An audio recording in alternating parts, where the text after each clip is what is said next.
¿Qué tal? Buenas tardes. Bueno, en esta ocasión estaré grabando un material importante para poder determinar algunos elementos de nuestra materia de dinámica de fluidos.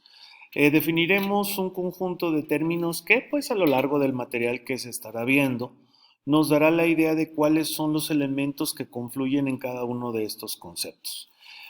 Así, empezaremos la presentación primero definiendo cuál es el concepto de ecuación de carga en tuberías en secciones no circulares, que como está aquí dentro de nuestra ayuda visual, pues podemos ver que se trata cuando los tubos pues no son redondos, sino más bien tienen alguna otra forma que puede ser cuadrados, rectangulares, en algunos casos hasta hemos visto pentagonales. ¿Qué es la ecuación de carga? En el cálculo del movimiento de fluidos en secciones no circulares va a discernir bastante del cálculo del flujo en secciones circulares porque al haber ángulos dentro de nuestra tubería, pues se pueden tener ahí cambios en los flujos del fluido. El radio y el diámetro hidráulico en este tipo de tuberías va a variar constantemente de acuerdo con la forma de esta, cosa que no sucedía en secciones circulares. Entonces, nosotros tenemos que ver que la ecuación para medir el flujo en una tubería, pues que no sea circular, cambia de 2B más 2H a 4S más pi por D, porque se toma como punto de referencia lo que viene a ser un círculo adentro de nuestra tubería.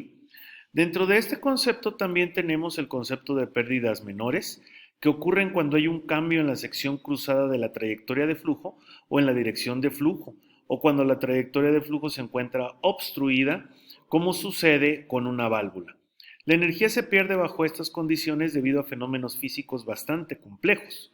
La predicción teórica de la magnitud de estas pérdidas también es compleja y por lo tanto normalmente se usan los datos experimentales que tenemos en referencia con estas pérdidas. ¿Qué es el coeficiente de resistencia? Las pérdidas de energía son proporcionales a la cabeza de velocidad del fluido al este moverse alrededor de un codo, través de una dilatación o contracción de la sección de flujo a través de una válvula. ¿Esto qué quiere decir?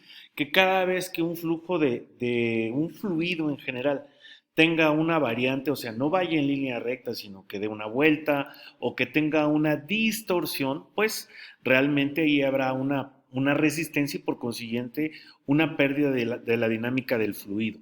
Los valores experimentales de pérdidas de energía generalmente se reportan en términos de un coeficiente que nosotros conocemos como K en hidráulica. Esa K representa qué tanto baja la capacidad del fluido para circular. Y la fórmula es H es igual a K por B al cuadrado sobre 2G, donde G es la constante gravitacional y B es la velocidad con la que se mueve el fluido y H viene a ser la pérdida menor. La dilatación súbita es cuando un fluido de un conductor menor pasa o se va a uno mayor a través de un cambio súbito en la forma en la que está fluyendo todo el componente. Su velocidad disminuye abruptamente, ocasionando una turbulencia. De hecho, esto es lo importante de la dilatación súbita y por consiguiente la cantidad de pérdida de energía depende del cociente de los tamaños de los dos conductos. La menor pérdida se calcula con la ecuación de H2 es igual a K por B1 al cuadrado sobre 2G. Muy parecida prácticamente, o más bien es igual a la anterior en el sentido de que se hacen ahí los despejes correspondientes.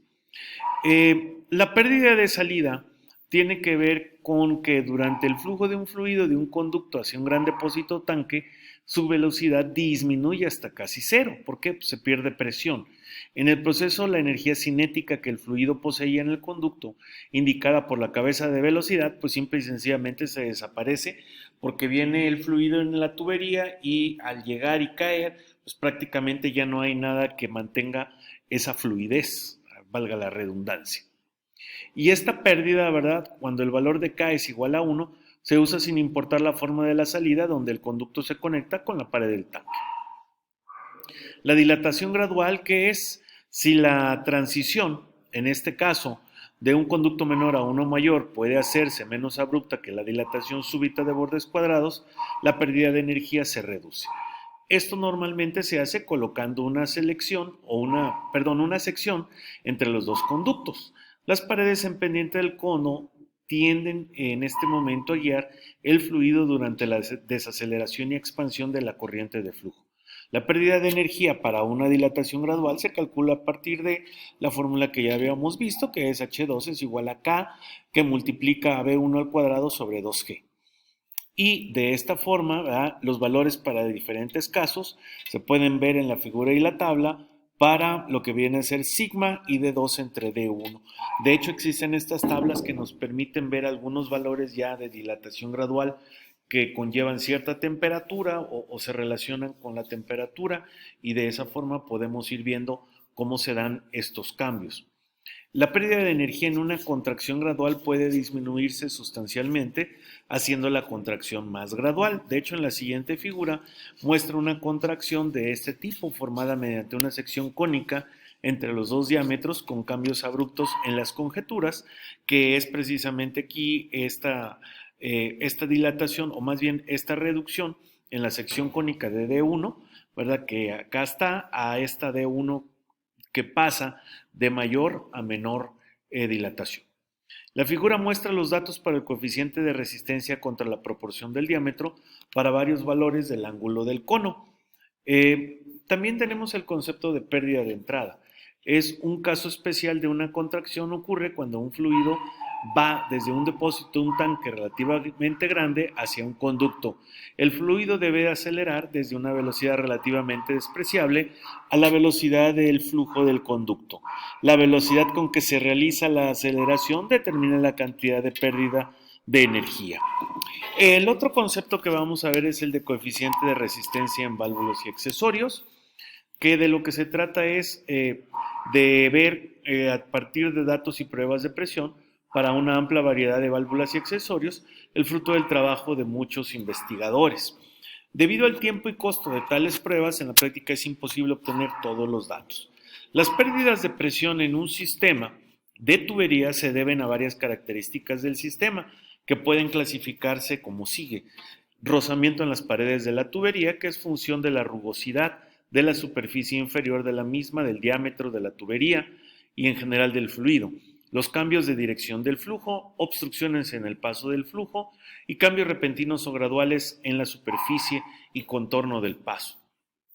Y finalmente tenemos dobleces o codos en tubería. A menudo es más conveniente curvar un conducto o tubo que instalar un codo comercialmente hecho. La resistencia al flujo de un codo depende de la proporción del radio del codo, que en este caso lo representamos por R, con el conducto dentro del diámetro D. Nosotros buscamos la resistencia mínima, y esta ocurre cuando la proporción de R entre D es aproximadamente de 3. La resistencia se da en términos de la proporción de longitud equivalente, y por lo tanto la ecuación K es igual a LE entre D sobre F de tau, y esto quiere decir que LDE es la longitud equivalente y es la longitud del conducto recto del mismo diámetro nominal como el accesorio que tendría la misma resistencia que ya está.